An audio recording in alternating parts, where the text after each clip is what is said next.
नमस्कार बंधुरा welcome back to my channel Rinku Bandhu vlogs. आज के चले एসেছি রান্নার আবার একটা ভিডিও নিয়ে। আজকে রান্না করব নিরামিষ রান্না। তো মিষ্টির দোকানে আমরা যেরকম লুচি পরোটার সাথে দেখতে পাই আলু কুমড়োর মিষ্টি সুন্দর একটা তরকারি রান্না করে, আমি সেটাই তোমাদের সামনে রান্না করে আজকে দেখাবো। তো আমি নিয়ে রান্নাটা করার জন্য আমার যেটা লাগবে, ছোট ছোট করে আমি কুমড়ো কেটে নিয়েছি, আর এখানে আলু সামান্য কিছু উপকরণ দিয়ে আমি এই তরকারিটা করব। তো দেখতে থাকো, আমি কড়াইটা ধরিয়ে দিই। এই আলু কুমড়োর মিষ্টি তরকারিটা করার জন্য আমি কড়াই তো আমার গরম হয়ে গেছে, গ্যাস ধরিয়ে দিয়েছি, দিয়ে দিচ্ছি সরষের তেল। আর এই রান্নাটা আমি সরষের তেলে করব। তেলটা গরম হয়ে গেছে, আর এই তরকারিটায় আমি ফোড়ন দেব কালো জিরে আর গোটা শুকনো লঙ্কা। তেলের উপর দিয়ে দিলাম।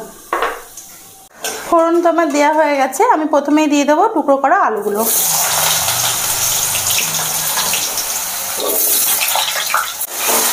যেহেতু আলুগুলো একটু সময় লাগবে সিদ্ধতে, তার জন্য আমি আলুগুলোই আগে সুন্দর করে ভেজে নেব, তারপর কুমড়োগুলো দেব। আমি দিয়ে দেব পরিমাণ মতো লবণ। তো লবণ দিয়ে দিয়েছি, তোমরা দেখতেই পেয়েছো। আমার আলুটা অনেকটাই ভাজা হয়ে গেছে, এবার দিয়ে দেব টুকরো করা কুমড়োগুলো।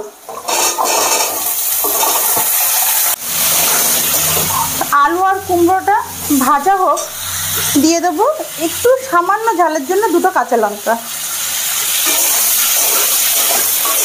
আলু কুমড়োটা ভাজা প্রায় হয়ে গেছে, একটু ঢাকা দিয়ে দেবো সিদ্ধ হওয়ার জন্য। 10 মিনিটের জন্য ঢাকা দিয়ে রেখে দিলাম।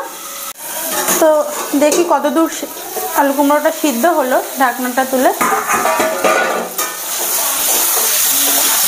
অনেকটাই সিদ্ধ হয়ে গেছে। এবার আমি দিয়ে দেবো একটু হলুদ, দিয়ে দিচ্ছি সামান্য হলুদ। এবার সুন্দর করে নাড়িয়ে চাড়িয়ে নেব। তো আলু কুমড়োটা অনেকটাই সিদ্ধ হয়ে গেছে ভাজতে ভাজতে। এবার আমি দিয়ে দেবো পরিমাণ মতো জল।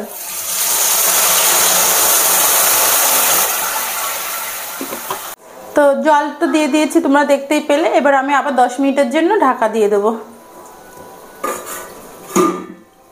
এবার আমি ঢাকনাটা তুলে দেখবো কতটা সিদ্ধ হলো। দেখতেই পাচ্ছ ফুটে উঠেছে তরকারিটা। জলটা আর একটু শুকাতে হবে। আলু কুমড়ো সমস্ত কিছুই সুন্দর সিদ্ধ হয়ে গেছে। যেহেতু তরকারিটা একটু মিষ্টি মিষ্টি হবে, তার জন্য আমি দিয়ে দিচ্ছি 1 চামচ চিনি।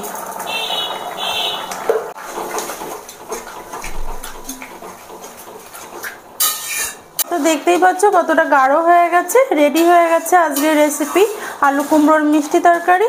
তো এবার এটা আমি নামিয়ে নেব।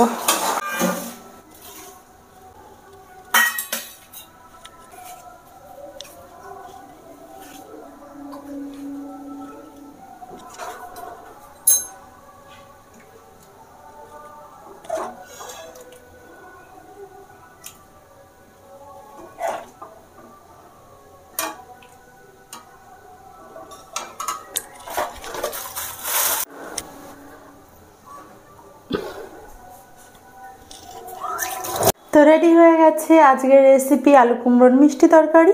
ভিডিওটা কেমন লাগলো অবশ্যই আমাকে কমেন্ট করে জানাতে ভুলবে না। যদি ভালো লেগে থাকে একটা লাইক করে আমার পাশে থাকবে। আর আজকের মতো ভিডিওটা এই পর্যন্তই। টাটা।